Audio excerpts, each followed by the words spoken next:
What is your name? Where are you based out of? And what are you here to do this weekend? My name is Kerby, and I'm here for the festival. My wife and I live near Winchester, Virginia, in the little town of Berryville, and I'm here to just have a great time with life this weekend. What was your first festival experience, and how did you get into this world? I'm really excited for this because it goes back a long ways. I like to describe myself as an old deadhead, so the big stadium festivals, but it was single day, single show. But there was some camp out involved and pre-parking lot fun, and I think that first festival experience was in our own little hometown, little Americana Bluegrass Festival that is a multi-day that we just love. So we wound up embracing it and jumping in, getting ourselves a camper trailer and towing that around the place. And so we've, I think for us now, for me to just go to single shows, I do that in the wintertime. I want to go to a 3-day show or something when it's warm out. Totally. Yeah. Do you have something, since we've adopted you into the Pigment Sanctuary and you are universal dad? Quite honored. Do you have something that you've been a part of that you're most proud of? A moment that you were really proud out here?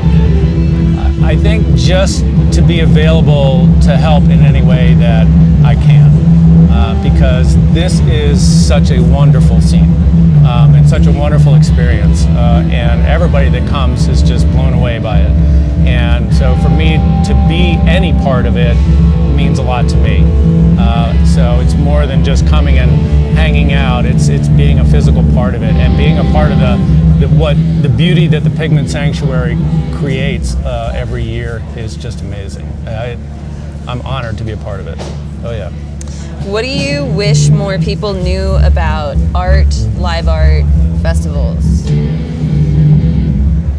About art takes a lot of work and practice, and if you walk around, you see beautiful work, you really need to stop and appreciate the effort that goes into it, and the effort that the artists are putting to put themselves out there to be that, and to create this wonderful village for a festival like this. For music festivals, I've always been a music fan. I grew up, when I was 5 years old, I had a transistor radio on a chair beside my bed listening to Michael Jackson sing ABC.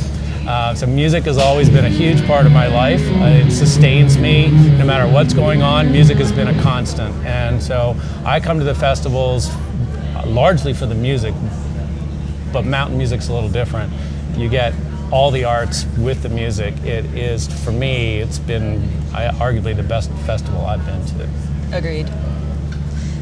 Do you have a little festival blooper that you're comfortable sharing? A time that things didn't go right? That's a good one.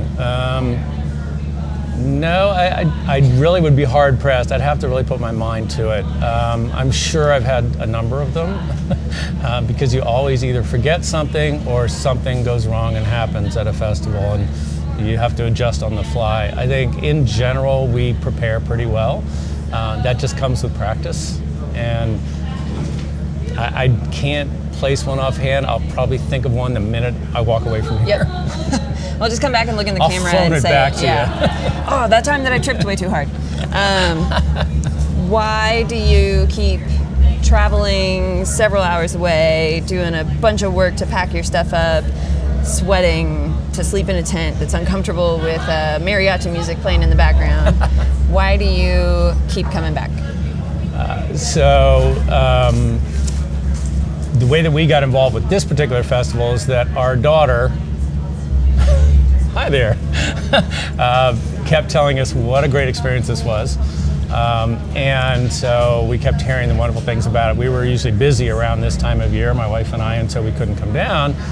Your mom and I should say. And so we couldn't come down. So last year was our first year here. We were, and we were blown away, obviously, for that. You put up with some uncomfort level. It's like anything you do. When you step outside your comfort zone, you grow, you learn, and you're a better person. You're more relatable to everybody. You get what's going on, and I think you're a better human being for it. If all you do is stay in your comfort zone all the time, you learn nothing. So part of it is putting up with heat, with the late nights, no sleep. Mariachi music. Great blooper from I'll remember from last year. There you go, there's your blooper. Camping next to some gentlemen who apparently wanted to do an all-night rave on the first night we were here. And I literally got maybe an hour's sleep. They were playing mariachi music, so I could have gone the way of being really angry and gotten up and said, you guys need to shut this down. I'm like, nope, I'm at a festival. This is what happens at festivals, and I'm either going to deal with it or I'm not going to go to festivals. I'm going to go to festivals. So I went back to them the next day, and am I allowed to use colorful language here? Yeah. I walked up into their campsite, and without dressing them particularly, I said, whose leg do I have to hump around here to get some goddamn mariachi music? So we all just had a beautiful laugh. I got to talk with them and meet them. So they're back this year. First thing I did was walk over and say that same phrase to them. So it's connection points. Yeah, absolutely. And we've met so many awesome folks here. Yeah, and you're in the bubble.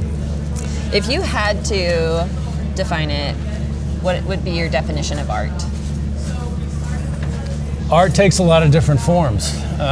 It's visual, it's performing, it's bartending, making awesome drinks. I think we all have a little art in us. Mm-hmm. And I think some people don't realize that. I've always told people, we have to earn a living. We all have to live on this planet. We have to earn a living. If you don't have the arts, whatever that is for you, what are you living for? Arts is there for us to give us something to live for. That's what that means to me. Great answer. Rick Kerby, because I've literally never heard you refer to yourself as Rich. I'm starting a new thing, just today. Starting a new trend. Rich Kerby. Yes. Thank you for your time. Final question, what are you grateful for today? I'm grateful for this whole experience. I'm grateful for you and my family, because without you all, I wouldn't have all of this, I'm sure. So I have a lot to be grateful for. It would be a long list, and I think I want to give some other people a chance to be at the interview.